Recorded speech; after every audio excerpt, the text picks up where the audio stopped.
Time keeps on leaving and we keep on moving. When do we pass on our wisdom to the youth?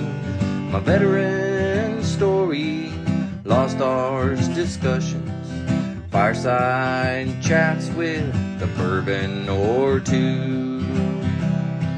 It's time to hear the stories by our military veterans.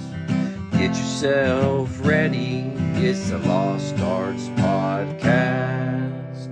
The Lost Arts with Andrew Cox.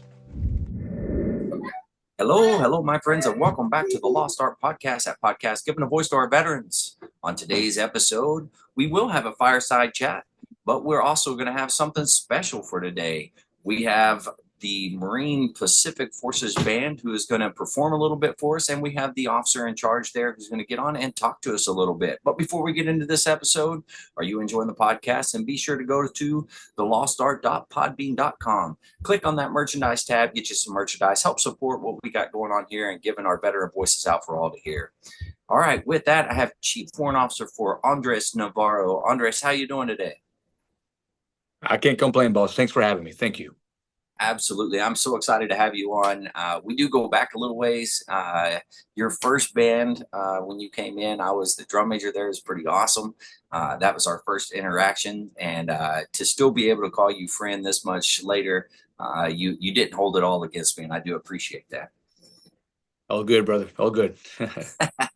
Well, hey, why don't you tell us a little bit about yourself and then kind of walk us into what Memorial Day means to you, and also being in the band, what it kind of means to the band as well.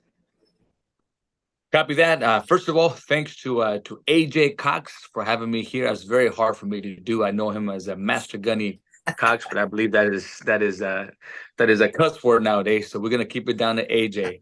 And again, thanks for having me on here in the Lost Art. I'm honored, and I am also blessed to call you friend. And once I give a little bit about myself, I'm going to mention you as well because you're a very integral part of who I am today and how I've gotten this far by the grace of God. But I am actually born in South America, in the country of Venezuela. I'm born in 1978, and I didn't come to this country until 1991. I was about 12, 13 years old, and I migrated to Miami, Florida. So I spent a few years there, went to high school, went to college in Louisiana, came back to Florida to teach. I spent a couple of years teaching high school, and but I always had that fire within me to serve in the military. In fact, before I went to college, I auditioned, and don't hold this against me, AJ, I auditioned for the Army band as a pianist. Okay. Yeah. Okay. So don't a lot of folks don't know that, and hopefully I don't get too much hate mail after that. But indeed, I auditioned for the Army. I made it in as a piano player, and the week before I was supposed to ship off to boot camp, I was informed that I got a scholarship to Grambling State University. So then I decided to go the other way. I went to school for 5 years, came back.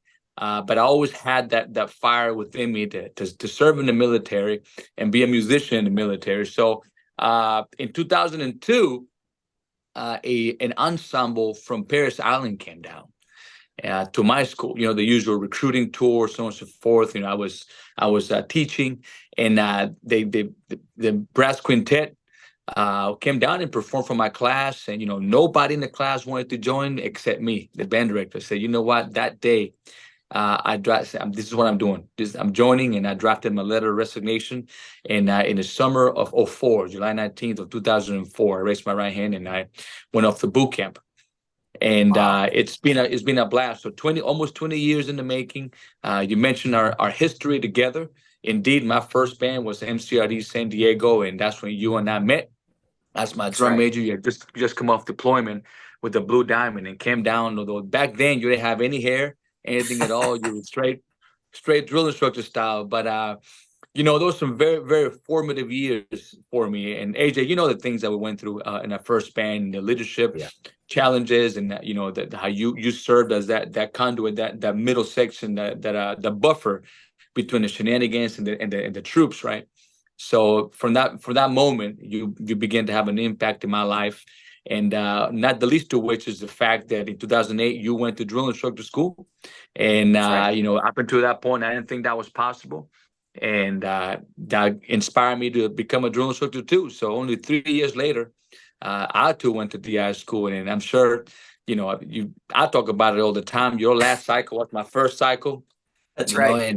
and that story that set the tone for the rest of my career as a hat man. So again, I got to thank you for that. And even after that, from the art school, from drill field, I went to Miramar. Actually, I got selected to be a warrant officer from right. the drill field, September 5th of 2012, and then got selected, left the DI field, the drill field about a year or so early. Went to Miramar as my first band. After that, 3 years there, went to Okinawa, 3MEF, which is one of two bands that are stationed abroad. And I'm going to come back to that as what this specific band stands for. So we have the 3 Marine Expeditionary Force Band in Okinawa, Japan. I believe you've been there before, AJ, for a year. Yeah. Right after Twin Palms, if I'm not mistaken.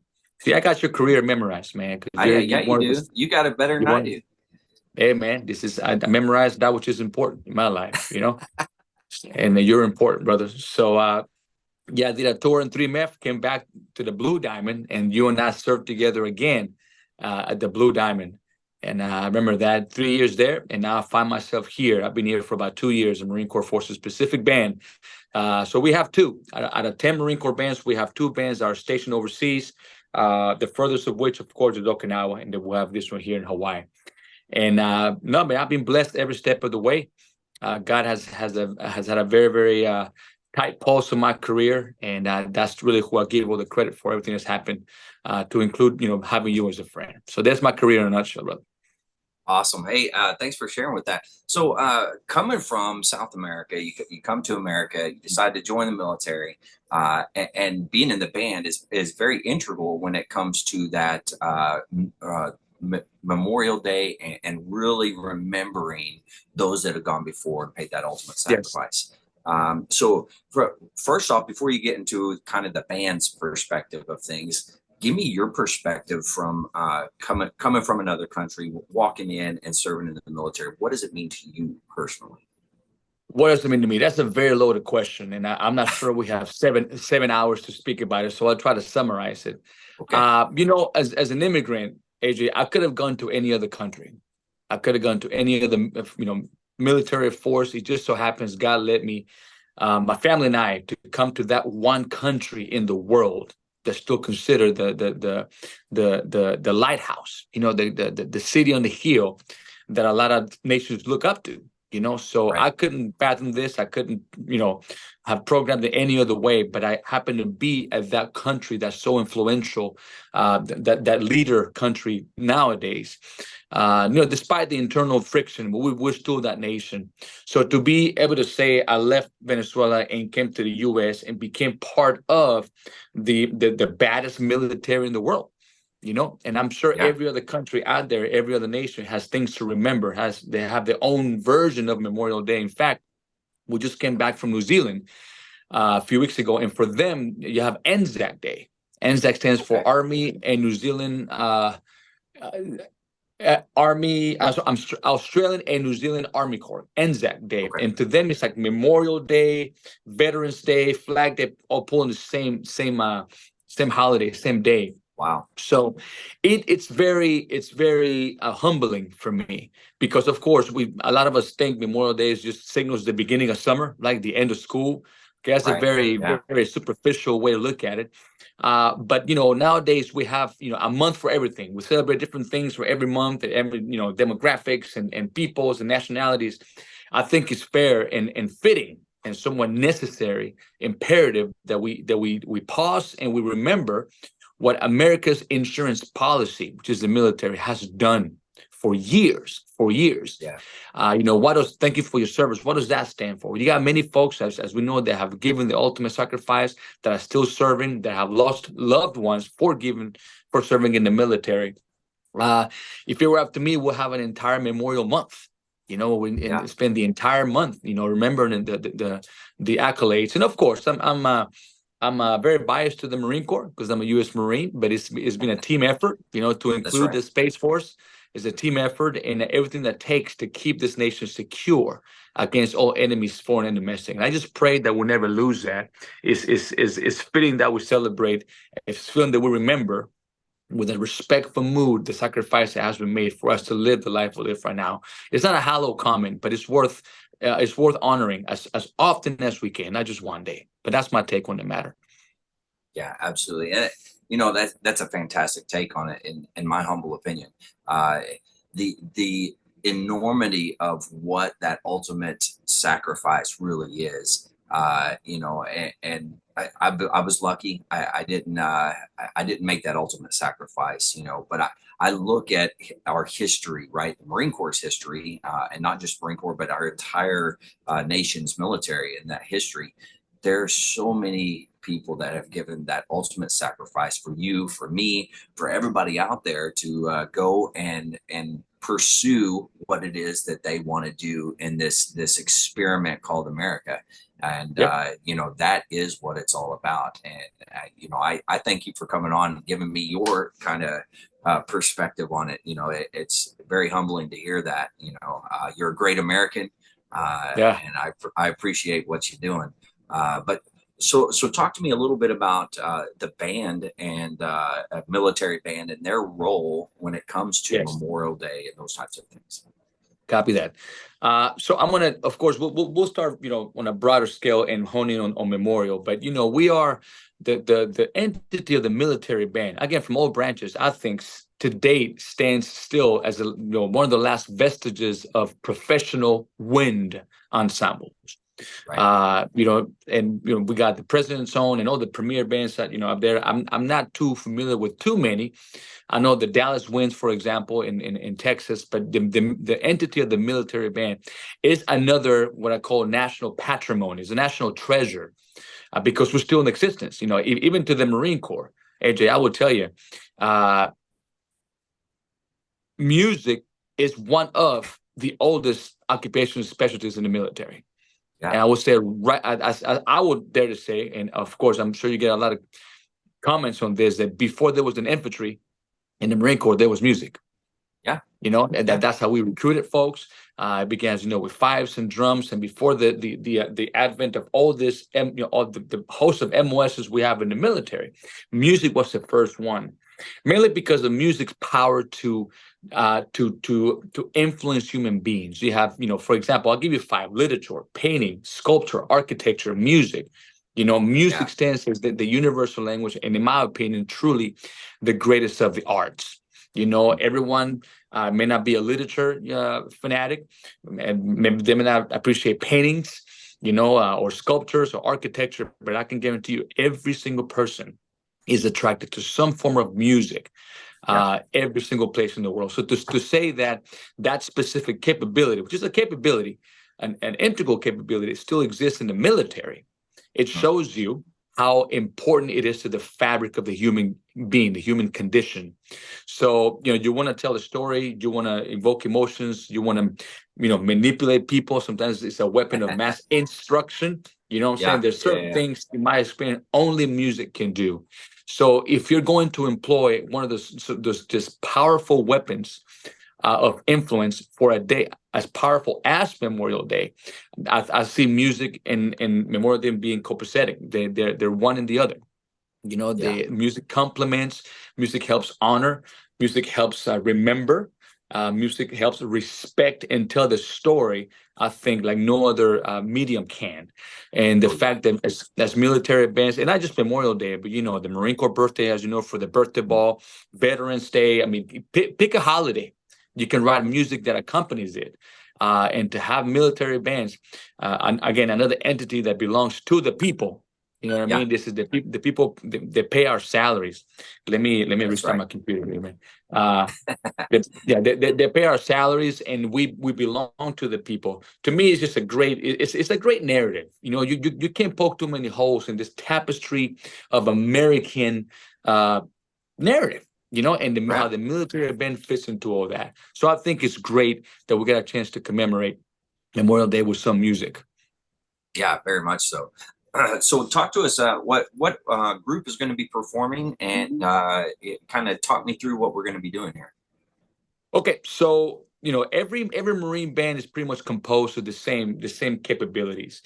So the things that I'm going to mention to you now are pretty normal, pretty common in the other ensembles. But today, we're honored and blessed to provide for the Lost Art what we call a brass quintet, and we call it actually Tropic Seas. That's a call sign for it. And this is Very composed of nice. two trumpets, a French horn, a trombone, and a tuba. Is one of the small ensemble, small contingent, small weapons, what we call within the unit at large. And in honor of Memorial Day, we'll be playing 3 tunes and culminating with taps. And I just hope those who are able to catch the performance find a way to appreciate it, and not just honor Memorial Day, but understand how important music is to that, and how bands, military bands, have exerted great influence on such a integral day in the lives of all Americans. Absolutely. I couldn't say it any better myself. So, hey, Andres, thanks for coming on. Thanks for kind of giving us a little snapshot of your background and kind of what Memorial Day means to you. It obviously means a lot to me that you came on to do this, and I will have to get you on the podcast to tell your story in great detail at another time. And I'm excited to hear all about that because I know a good portion of it, but I don't know all of it. I would like to know all of it. But yeah, thanks again for coming on. Thanks for allowing your band to play a little bit for the Lost Art podcast. It's really cool that you're taking the time to do that, and I truly appreciate it, and I'm humbled by it. Yeah, so Memorial Day, we're going to have Marine Forces Pacific Band performing the brass quintet, and it was, say the name of it again. Tropic Seas. Tropic Seas is going to be performing for us 3 tunes, and then we'll also get to hear taps. So thanks again for coming on. Much appreciated. AJ, thank you, man. Yeah, absolutely. And enjoy the show.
As we take a moment to remember those who gave the ultimate sacrifice, I want to give a big thank you to Chief Warrant Officer 4 Andres Navarro and Gunnery Sergeant Dave Burkby for allowing the opportunity to hear such a fine musical group from Marine Forces Pacific Band, specifically the brass quintet named Tropic Seas Brass.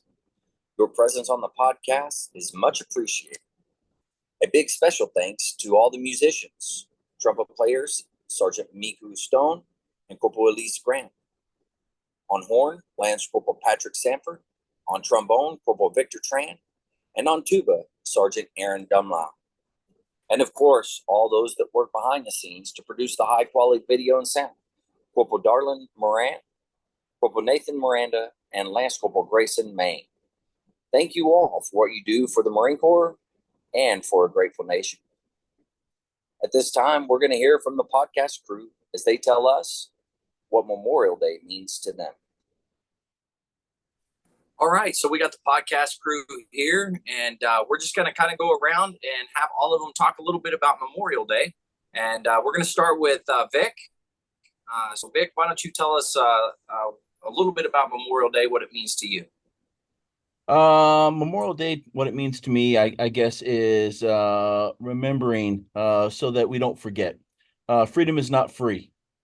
Freedom is not free. And when you forget the people that paid for your freedom with the ultimate sacrifice, then we're destined to repeat history, in my opinion.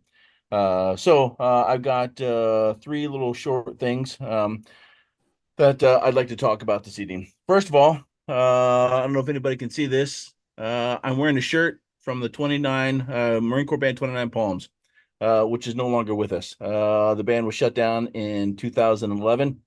As it was my first unit, it has a lot of fond memories for me. And a lot of good people went through that band.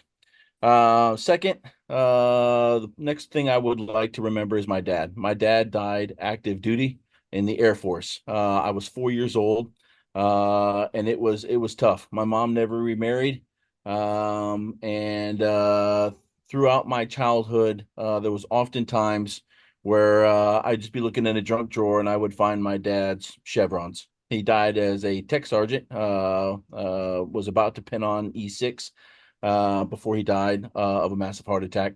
But it was awkward, weird. Basically my childhood was cobbled together with different father figures. But I guess it turned out all right. The next person that I would like to discuss was a friend of mine that died after we came back from Iraq. His name was Staff Sergeant Greg Weitzel. He was my platoon sergeant before I went. We were all sergeants together, and just before we deployed, he pinned on staff sergeant. When we came back, before we deployed, we did a lot of things together. I was a squad leader. He was platoon sergeant. We were all sergeants, so we hung out a lot together. We rode motorcycles together. My wife's best friend at the time and he were dating. My wife kind of put her best friend and Greg Weitzel together, and they started dating. And then we deployed. When we came back, it was we went on almost immediately after our stand down on the combat leave. But then a couple months later, when we took leave again for the regular band summer leave, I flew to Michigan to visit my aunt. Greg was supposed to pick up my wife's best friend to go on a date, and he was notoriously on time, and for this date he was late. After about an hour with no communication, my wife's best friend saw a newscast where a motorcyclist had been killed in San Diego. Concerned, my wife called me in Michigan and said, Greg is late for Annie's date by over an hour. Can you find out if that was him? So I had to call our drum major, and I said, hey, I'm sure it's not him, but I'm just calling to make sure. And Gunnery Sergeant Charles Glimpus said, are you sitting down? And that was tough, because I wasn't sitting down. I was out in the middle of a field, out in my aunt's house. So I called my wife back and I said it was him. It was him. He was hit from behind, knocked off of his motorcycle and hit into oncoming traffic, and got ran over. So yeah, it was tough. But the toughest part was when I called my wife. She said, I can't tell her. You have to tell her. So she put her friend on the phone, and I'm the one who had to tell her. And it was awful. It was by far the hardest phone call I've ever had in my entire life. It was awful. And just listen to her scream and wail because they were getting serious. They were getting serious. And when I got off the phone, my knees fell out from underneath me and I hit the ground and I just prayed. It was awful. It was awful. But Greg, there isn't any time that goes by that we don't think about you often. I love you, brother. This one's for you. That's all I got. Awesome. Thanks for sharing, Vic. I appreciate that. We'll go ahead and move to Mark and have him talk about it a little bit. Memorial Day for me has always been special. Growing up in Northeast Iowa, my father was a Korean War veteran, wounded twice. Had a lot of friends, of course, didn't make it back. I had uncles in World War II, had family friends in Vietnam. So Memorial Day was celebrated. We always went to the cemetery every year. The American Legion or the VFW always had a color guard and the ceremony at the cemeteries. Then when I joined the Marine Corps, I was on color guards for Memorial Day ceremonies, and of course we were remembering all the World War II, World War II, Korea, Vietnam Marines. But then after Desert Storm, and of course we started adding them.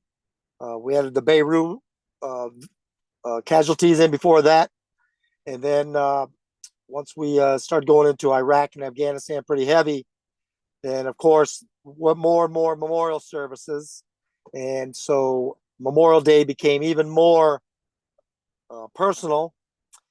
And I know we always speak about our veterans that are carrying around their demons, and unfortunately, I've lost more Marines afterwards to suicide after they come back from combat than I lost in my units in the combat, which is not a good statistic that you ever want to talk about. But I've always took my family to the Memorial Day ceremonies. When my kids were growing up, I do the same for my grandkids. As they say that someone doesn't die if you continue to speak their names. So always be speaking their names. And I think Ronald Reagan said it also about it only one generation away from a lot of these traditions and customs courtesies and things being going out of practice. So we've got to maintain the dignity and reverence of this day by attending the ceremonies, but bringing family members, especially young people, and teaching the children about the importance of Memorial Day and its significance, so that we can never go out of style. It's not just a barbecue weekend. It's there's there's a lot of cemeteries filled with veterans that had perished in combat, and so we always want to remember them. And for those veterans that are still fighting their demons for the time that they spent in combat, please reach out. Don't be one of those statistics. Don't have your name spoken at a Memorial Day service because you lost to your demons. Please reach out. And God bless all those military that did perish. And as General Patton said, we shouldn't grieve them. We should thank God that such men and women lived. So God bless all who have given the ultimate sacrifice. That's very good, Mark. I appreciate it. So we'll go ahead and go over to Aaron real quick, have him talk a little bit about it. So much like Mark, grew up in a family, long line of service members, mostly Marines, with my grandfather and his brothers. As y'all have listened to my veteran story, so the first, I'm going to mention three of them. So the first one I'm going to mention is, talking about family, is my Uncle Raymond that was killed in Vietnam, August 27th of 1967. Mark also mentioned that you speak their names, you don't forget them, you always remember them. And I can remember growing up as a kid that Uncle Raymond was always talked about, always. And I wasn't born until 1980, and everybody talked about him coming up through family reunions, family members, so on and so forth. So Mark was spot on. You talk about them, you remember them. That's what it's all about. Vic remembers his friend every day. So, that's what Memorial Day is all about. Just remembering, speaking their name, discussing them, having conversations about them, and just, again, carrying that tradition on, not to just carry it on, but to actually remember the good times about them. And which kind of leads me into my second, which was actually a Marine of mine, Corporal William G. Taylor, was killed in combat in Fallujah on November 30th of 2005. He was one of my Marines at 8th and I. And I had to go back, and I apologize a little bit here, but I had to go back and look at some stuff, kind of jog my memory a little bit.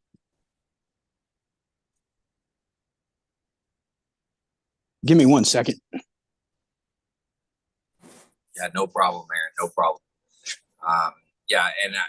I was just recently, actually yesterday, as I was driving my kids up to the lake, and they were going to go swimming in the lake, and we get there, and of course it's completely crowded. There's people everywhere. Of course, everybody's drinking, everybody's having a good time, everybody's boating and swimming and doing all the things that most people relate to being what Memorial Weekend is, that kind of kickoff to what summer is. And so on the way home, I took the opportunity to talk to my kids about it and explain the importance of what this weekend actually is for. What is Memorial Day?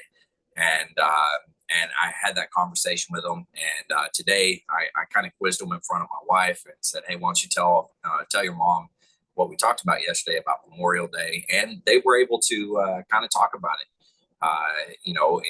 in very simple terms, but they were able to get across what the meaning was, which was fantastic. So it's very important, and like you said, Mark, it's not just a barbecue weekend, and unfortunately, so many Americans see it that way. And I think us as veterans, we are able to actually look at it and see it for what it is, and I think that's a great thing. Aaron, you good now? Yeah. My apologies. Again, we think about them and we think about the good things, and the one thing about Billy is he was affectionately known as the kid would bring a smile. The kid was older than me. I was a sergeant at 8th and I, and he came in as a PFC, worked his way up to corporal. But the kid would bring a smile to anybody's face. That one Marine that no matter what they did, they knew they screwed up, but somehow would turn it into humor. That was Billy.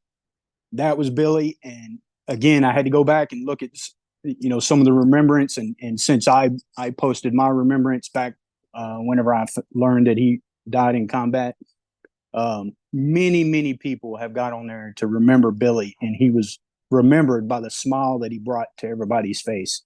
And unfortunately died, at a young age of 26, had a young daughter that he always spoke highly of, and I know she hasn't forgot him. Who could? That's all. I'll leave it at that for Billy. That and many people have had similar service members or especially Marines that they went way too early. But that's what it's all about. The last one I'll leave y'all with is my father-in-law. he passed away in 2014, but he served in the Navy during Vietnam. But he is a man that everybody looked up to. Everybody looked up to, and I just know that, obviously he didn't die in combat, but he died from cancer. But I'm almost willing to bet it was service related somehow. But all that to be said, just a great person and somebody we don't ever want to forget. So I'll remember those three for Memorial Day. But I appreciate y'all sticking with me. No problem, Aaron. No problem. I think you definitely bring some good stuff out, and that's a reminder to everybody, the importance of what it really is. So thank you for sharing from deep inside your heart. We appreciate it, Aaron. Krista, we'll go ahead and go to you and have. I think, Andrew, if you don't mind, Yeah. do you mind? I don't mean to cut Chris off. No, Mike, go ahead. Go ahead. All right. Aaron, don't ever apologize, man. You don't have to apologize to any of us. That's the first thing that needs to be said.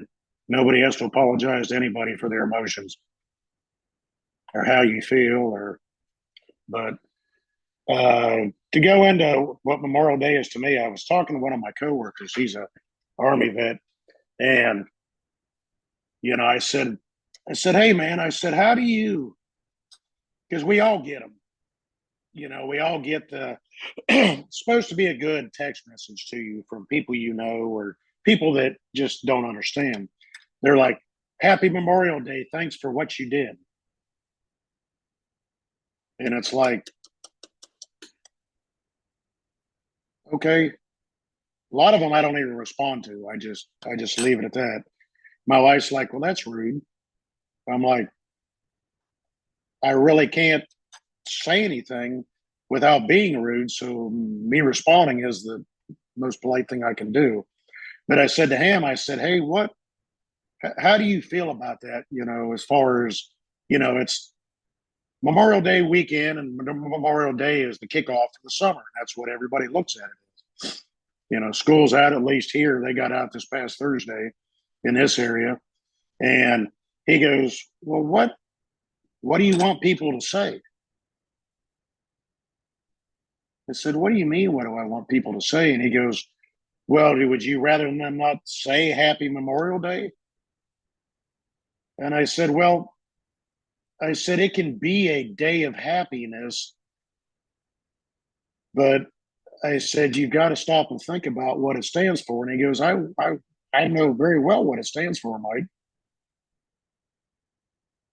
And he said, but what do you want people to do? He said, I've talked to him about a few things, and he's talked to me about a few things. And he goes, how do you think those people would want you to act right now? He said, how would you want them to act on this weekend or this day? He said, do you want them to sit in misery and sorrow? Or he said, would you want them to remember you, but be thankful that they're still here? And I said, well, I guess I would want them to be, to remember me, but not just live in misery and live in sorrow. And he's different than I am in the sense that, for all of us, life and death is inevitable. We're all born, but we're all at some point. Death is inevitable. And in this occupation, what we chose to do, whether you're in a band or infantry or whatever, everyone on this screen I'm looking at is deployed, correct? Has gone over. So that's the big thing that, even my neighbor's like, oh, you doing something good for tomorrow? It's like, no, unfortunately I have to work, but it's just, to me, it's, it's a day of remembrance, and it's a day of, even though it hurts for people we all know and that we've all lost, stop and think about the funny things or the good things or the stuff that they did for you, or, the stuff that just, got them a call sign or a nickname, or, you know, or put a smile on your face. I grew up and when I was a kid, I was taught what Memorial Day was, but it was considered, but it's also a day to go, we go to the cemetery and we take flowers to family members' graves and that. But my dad always had extra flowers. He always had, you know, it sounds funny to say, but it was a case of beer. They used to cut the flats off and put 6 packs in it, and he'd have marigolds and geraniums and milk, recycled milk jugs full of water so he could plant flowers and you know. But we walked around and did that. We looked for graves like that to put flowers on that nobody went to, and that's something as a kid I was taught, and I always enjoyed doing it. At the time I understood what it was, but I didn't truly understand until having been in that situation. And that's something I sent all of you guys. That was either last week or this week or whatever. And Andrew knows this gentleman, Gunnery Sergeant Sean Lane. And I'm going to pull you here, Aaron. So, but that guy, he was with Calm Company, and the band being the band, we were perimeter security. So we ran all the guns, all the towers at Camp Blue Diamond. And of course, there was, I guess, what I think, Aaron, you had said it when we were talking about MPs a while back. There's, it was like the tax or whatever. Everybody had to give a couple bodies, from truck company, con company, from the head shed, stuff like that to help out. The Royal Tongan Marines were there, but that it all came to us. And every morning, there'd come Sean walking into base ops. He'd come walking in. He goes, and I don't mean to use foul language on us. He goes, well, what do you got to bitch at me about today about my Marines? And I'm like, well, I wouldn't be bitching at you if your Marines were doing stupid crap, And he's like, what are they doing? What's going on? We'd sit there, kind of go back and forth. And he's like, I'm going to wring his neck or something like that. But he'd leave. And, I didn't know Sean before then, but I got to know him very well, just interactions there and even outside of base ops. And I would say off work, we were never off work. We were always on work, but, you'd be running up to the chow tent or something trying to get something to eat real quick, or it was, mid rats or something, go get a cup of coffee, or, the infamous chocolate pudding vat. It's like, well, they got pudding, they ain't got nothing else, but they got instant pudding, But I'd run into him, we'd sit there and talk over a nasty, terrible cup of coffee. But, and he talked to me about his son. He just, his son was little, and, his wife, and he was MSG before that. And he had gotten him off of MSG, and he was talking to me one night, and his wife was sick, and he never told me what was wrong with her. I never asked. He was marked not to deploy because of his wife. And he was going to stay back. And she told him, she said, Sean, if you do not go and something happens, you'll never be able to live with yourself. You've got to go. I'm okay. We're okay. Just go. And that's what he did. And it was July 28th that all that came to an end for him. We got hit with multiple mortar attacks, and they all landed magically right inside the Calm Company compound. And Yaphet Jones and I were on the main road, just the road just outside. It was, it was brick walls where that base, that camp was. And you could hear them cutting through those freaking trees and just hitting. And then when they all hit, the shrapnel was coming over the wall. And he and I ran in to the opening. And, I think you came in there, briefly after it happened, Andrew. I may be wrong. I think you had to come in there. I did come in and Yeah. we had to go back azimuth and do all that stuff shortly Yeah. after that. Yeah. But I mean, if you remember, I mean, there were trees on fire, vehicles on fire, and everything. And all I remember is turning and looking down because somebody was running towards somebody, and I looked down, and there was Sean laying there. And you know, it was like in a heartbeat. I just stopped. I was like, "You've got to be kidding me! Seriously?" And what he had just told me, not even a couple of days before that, is he was actually leaving early because his wife had to have some procedure done, and they were sending him back. And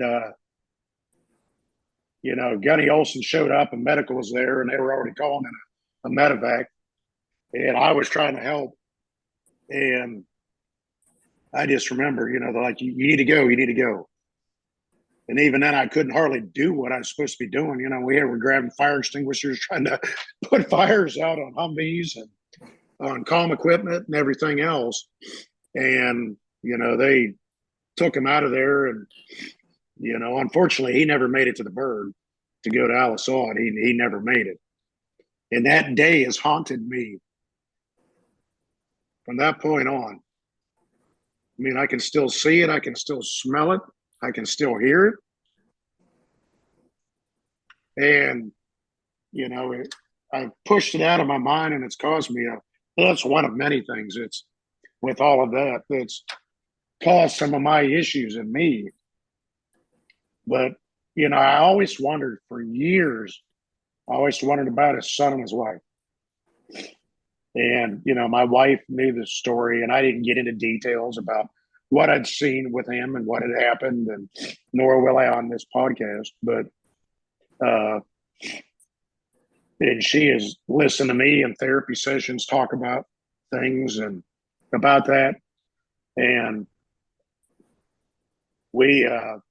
she was at work one night, and one of her patient's husbands he was in the Air Force or something.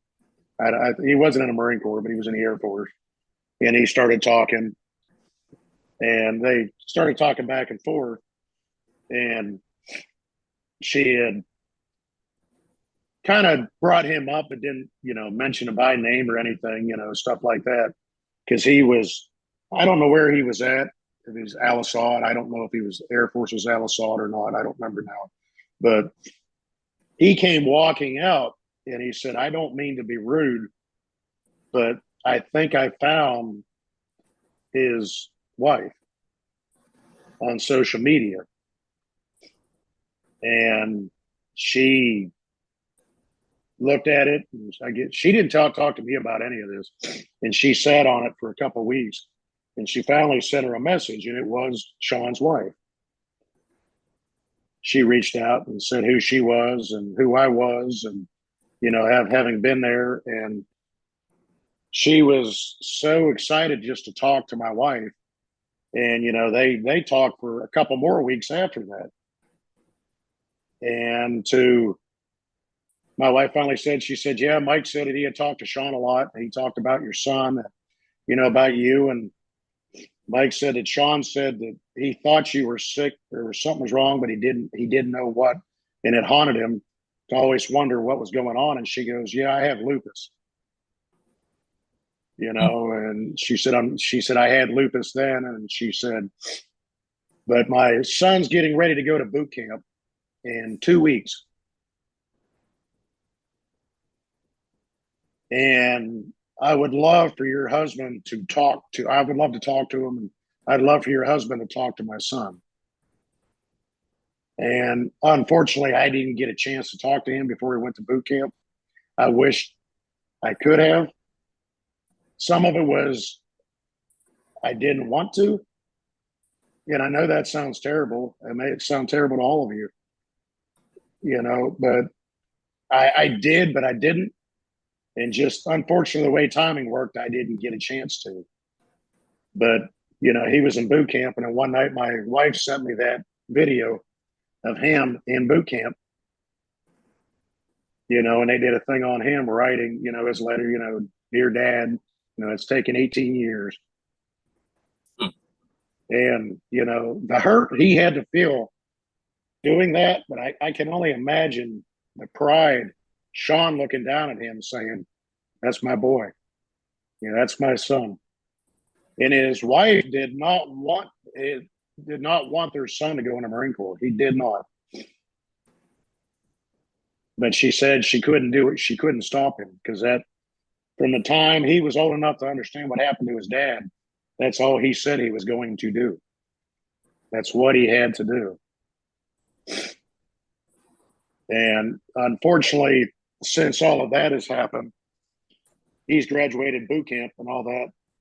But it was last fall, I think my wife told me that I said, hey, have you talked to Sean Lane's wife at all lately? How's their son doing? She goes, I don't know how to tell you this, but his wife died. So now that kid is, his dad died in Iraq. His mother's now passed away, unfortunately. But he had posted a thing and said, my biggest blessing is my mother got to see me walking in my dad's footsteps. And to me, that's what Memorial Day is. I'm sorry I keep rambling. It's just.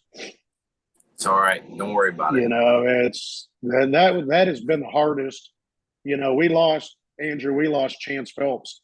He was with 11th Marines right after it was like March of 2004. Yeah. Unfortunately, they made a movie about him saving Chance. If anybody hasn't seen it, but it's a movie about him. There was another staff sergeant. He was on General Mattis's jump team. Staff sergeant, I want to say it was like Mendoza or I can't remember, Aguilar, or I can't remember. He was Hispanic, but I don't remember. But those were all people we interacted with on a daily basis. And that day with Gunny Lane, that was rough, and it's still rough. I've spent just knowing we were going to this weekend thinking about it, thinking about him just the last time I talked to him, and the sacrifice people make, serving that most people don't even understand. And it's not even just them at that point. It's their families. It's, and that's what most people don't truly understand. And that's what, Memorial Day needs to be. It needs to be, if you could actually know somebody or meet somebody or talk to family members to truly understand. Yeah. That's what Memorial Day needs to be.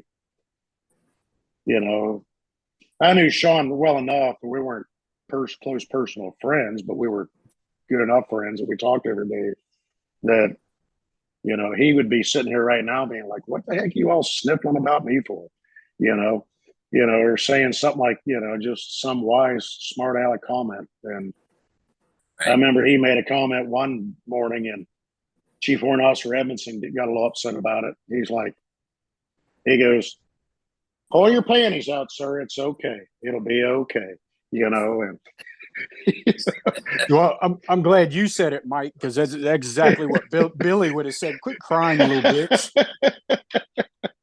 He said, pull your panties out, sir. It'll be okay. It'll be okay. Wow. So, but thank you for giving me a chance to talk about it. I sent you guys all the videos, so Yeah. And I will say that my wife has kept up on it. I think I told you guys that, but she's definitely kept up with him a little bit, and his family and stuff. I personally have not. I don't know whether that be bad or good. I try not to think about it too much, but this is probably good for me to hear some of this from you, Mike, to be honest with you. So I appreciate you for sharing what you shared. Much appreciated. All right. Before I choke up too much, Krista, what do you got for us?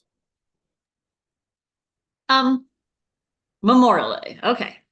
as I was a young girl, I did not get to go to the cemetery. I did not know what Memorial Day was or Veterans Day or anything like that.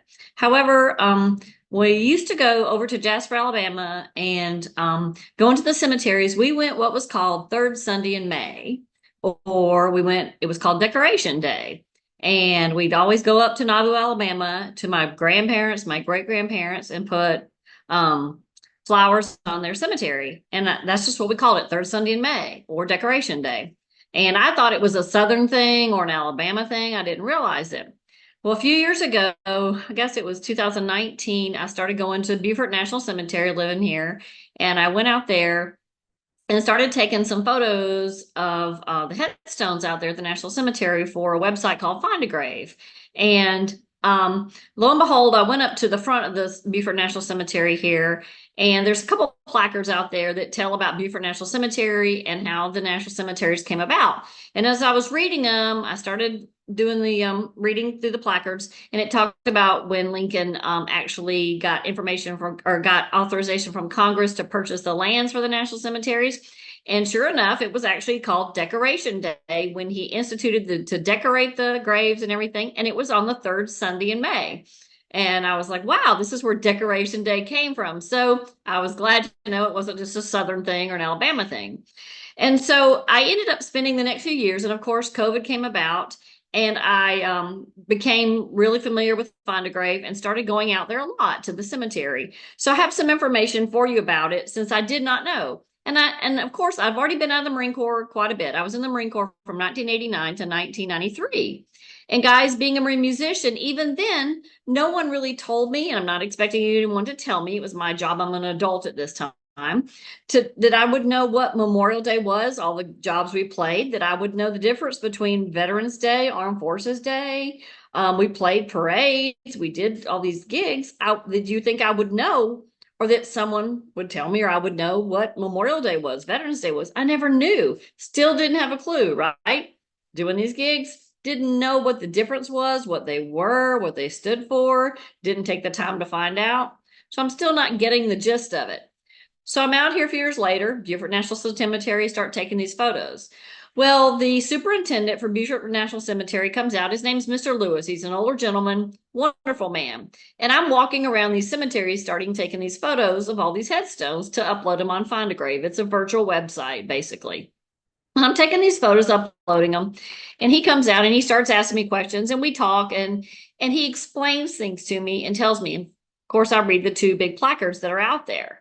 And it's a virtual website, and I start making friends on the virtual website. And it turns out there's a guy that lives somewhere in another part of the country, and he starts sending me you can manage one of these memorials for a person who's maybe interred there. And he starts sending me some. And it turns out I'm going to teach you something about a couple things. Turns out there was and the biggest thing is that a lot of in these national cemeteries back in the 1800s, in 1865, April of 1865 is when they actually came about and got all the cemeteries in place. Lincoln got permission from Congress in July of 1862 to start purchasing the land for these cemeteries. There's a lot of unknown soldiers in all of these cemeteries, and this is what I'm going to talk about mostly a little bit. Memphis National Cemetery has the largest amount of unknown soldiers. They have 8,866 unknown soldiers in Memphis National Cemetery. And the reason I'm going to talk about this is back in then, the war had ended in April 28th, 1865. I think it was a few days before then or a few days after, Lee had surrendered to Grant. And there was a riverboat.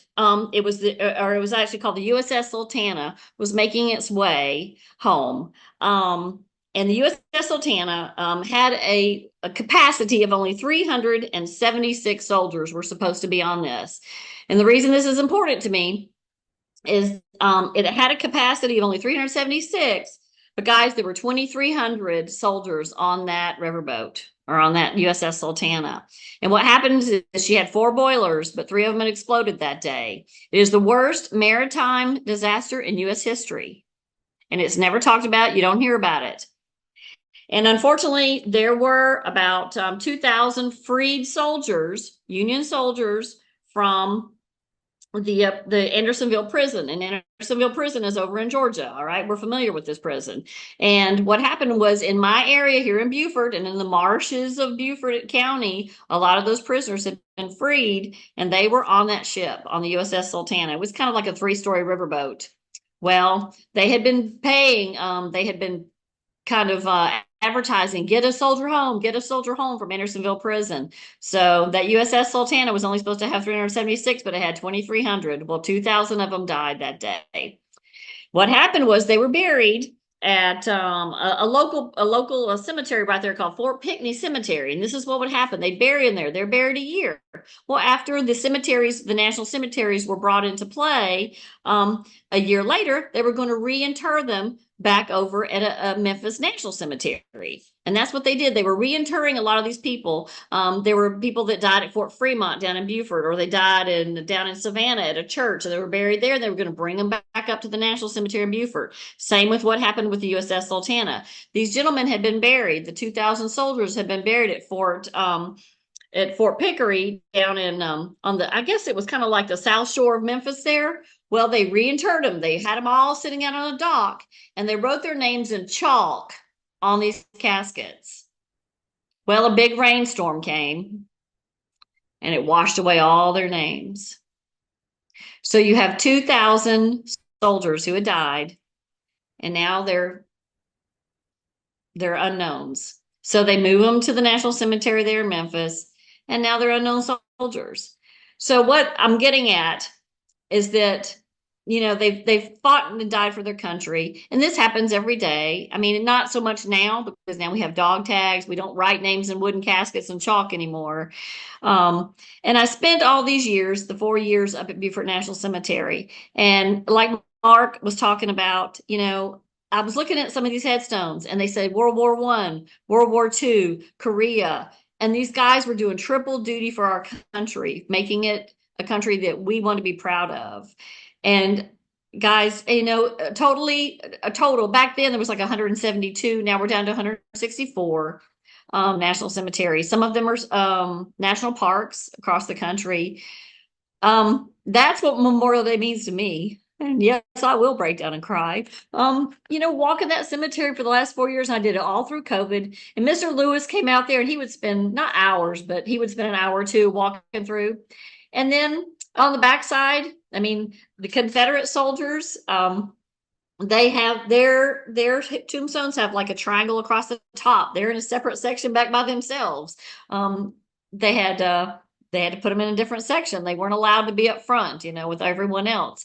And then there's another section, guys, you're not going to believe this. There's a certain section that has, believe it or not, up in Columbia, back during the late 1916 to 1919, we have a section. There was about 73 Puerto Rican laborers who died from the Spanish flu. They were up at Fort Jackson up here in north of Columbia, South Carolina up there. They were here. Puerto Rican laborers had come and tried to make a life for themselves here. They're buried there. So there's a story everywhere. There's someone who sacrificed for this country, who wanted to live. They all died from lobar pneumonia, you know, and they're buried there. They were there for 2 years, you know. Their deaths took place in a 2-year period. I mean, but these guys were doing triple duty. World War I, World War II, Korea, Vietnam. And it's just, now I do know the difference between Memorial Day, Veterans Day, Armed Forces Day. No one ever took the time to tell me, but I figured it out eventually on my own by walking the cemetery and spending time with Mr. Lewis. And now we have a place for Greg and Tech Sergeant Nay and Mark's dad and Raymond and Corporal Taylor and your father-in-law and Gunnery Sergeant Lane and his wife to be in a place for y'all to go back and thank them and remember them. So, and for all of us to be buried. So thank you. Wow. Thanks, Krista. That's powerful for sure. Whew, I try to catch my breath after all this. I will say, after coming back from deployment, and Mike, you probably remember this, but there was a division ceremony memorial that they were having on the field. Mark, you might have been there. I'm not even sure about that, but General Mattis at the time came out and told everybody that was part of the ceremony, all the troops standing on line, just told us no one's to cry during the ceremony. There's time for that after. And I remember, being a drummer, standing in the back. I've played through memorial services. I've done different things.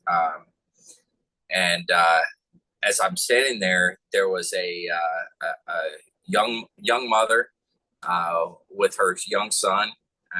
They had time to go up and see they had all the boots and the rifles and stuff lined up on the field. And they came out, and young mother knelt down next to her son. So I'm standing in the back in the formation. I'm a drummer. I'm in the back, and I'm watching this. And as the young son reached out, grabbed those dog tags, and it was one of the most heart-wrenching things that I've ever seen at that point in time. Sorry. As I think back on that, I think that that was 100% right. I don't know. But I was able to hold it together, get through the ceremony. And I will tell you, at the end of the ceremony, I cried like a little baby. And that's one of the big things I remember, as I think back to, Gunny Lane and, everything that happened, while I was deployed. Individuals didn't make it back, and that is what it's all about. And I don't know if there's a way for me to really explain to my children what the gravity of what it actually is. As you're young, you don't understand death, and for us, we've been around a little bit, so death is a part of life. And I think we've come a long way in that, as we grow older. But yeah, that was one of my biggest memories, was that actual ceremony, standing on the parade deck. The entire division was out there for that ceremony, and it was televised. It was all that stuff, which is, I'm sure, why General Mattis told us not to cry while we were out there. But it was a rough go, I will say, for me personally. But that's probably my biggest memory of Memorial Day, and any type of memorial service or anything. I want to thank you guys for coming on, just telling what it means to you guys, because I get choked up. I'm sure that as you guys think about it, you guys probably get choked up from time to time as well. But thanks for coming on, telling your side of it, and those types of things. Much appreciated. Wow. Whew. That was tough. You guys, you make it difficult, but it's okay. I appreciate you. Thanks for reminding us what Memorial Day is actually about. And hopefully those people that actually tune into the broadcast or our podcast here, get a good understanding of it. So I appreciate it. One last time, round robin, if any of you guys want to say anything before we head out here, this is your opportunity. We'll go in the same order that we were in. Vic, if there's anything you want to say, you got to hit your mute button. Sorry. As our younger generations, our children ask us what our memories are of our military service, or our grandchildren want to ask us, these are the things that we have to tell them. The names that we carry around mean something to us, but hopefully we leave an impression upon our kids and our grandkids so that they pass on our names to their kids and their grandkids. And maybe it will inspire our progeny, our downline, to be one of the actual 1% that go out and serve their country and make their own stories. But I always tell everybody I know, it's not enough that we remember people on Memorial Day. You need to go out and ask people their stories, which is why I'm so grateful you're doing what you're doing. Because we have to remember. we have to remember. I love you all. Very good. Thanks, Vic. Appreciate it. Mark, go ahead. Hey, to echo what Vic said, Andrew, this podcast, how you're reaching out to veterans is spectacular, phenomenal. Keep it up. Thank God for that you're doing it. For all the veterans out there, honor the ones that gave their lives by being a great American and being the type of person that it was worth serving and sacrificing for. God bless y'all. That's great. Thanks, Mark. Appreciate it. Aaron, go ahead. Yeah, I'll keep it going. Like Mark said, God bless those that paid the ultimate sacrifice. God bless their families that have carried on the years after, and God bless the USA. Absolutely. And Mike, go ahead. I don't think I can say much more than what's already been said, man. It's just, and I think we talked about it a podcast or so ago about voting and that. And that's one thing I said to somebody. I said, you realize people have died for your right. One of your rights as an American citizen is to vote. And you just refuse to do it. To me, I look at it as going on their grave, it's like, yeah, you died for nothing. And that's what, Vic, you saying that we need to educate today's youth. I just was reading an article or heard something the other day, and this isn't Memorial Day based, but there's a school district somewhere in the country, and I think it was up in Washington State, where they want to remove 9/11 from textbooks, and they don't because it's too traumatic. It's just, it's like people refusing to accept, Jewish concentration camps, or it didn't happen, or it wasn't. I'm like, what world do you people live in and you just don't get it? I mean, and that's, we all, as who we are, failed our kids, our youth, or is it just this country in general? And with this podcast, Andrew, I hope that, more people listen to it. And everybody I talk to, I tell them about it, to just, a lot of the podcasts are funny jokes, or talking about your awning or, something like that, but it's the seriousness of things like this, Yeah, absolutely. That's what it's all about. And I was iffy on coming on the podcast when you asked me to do it. And honestly, part of me didn't want to do it, but I did it. And it's to be able to sit here with all of you and see all your faces, and that's what it's all about. And I think a lot of this, and there's a lot of messages and a lot of good can come out of this podcast, Andrew. So I thank you for letting me be a part of it. Yeah, absolutely, man. Wouldn't be the same without you, I'll tell you that. Krista, go ahead. You got anything you want to say to anybody? Make sure you whistle past the graveyard. Very well. Hey, to everybody here, truly, truly appreciate it. And I know not everybody has a drink right at this moment in time, but to all those that went before us, if you don't have a drink right now, don't worry, you can get it later, Pepsi, a Coke, or whatever, it doesn't matter. But to all those that gone before, paid the ultimate sacrifice, God bless you. Thank you for what you did, and everything that we live for right now. It's what we're here for. So thank you to everybody. Enjoy. Cheers. All right. With that, we're going to leave you with Marine Forces Pacific Band, and their trumpet player is going to play us Taps on the way out for this episode. We are not ending it the same way we normally do, but please enjoy Taps. Think back. Really pray about our country, pray about everything that's going on, and really just think about all those that made that ultimate sacrifice and what Memorial Day actually means. Thanks for tuning in.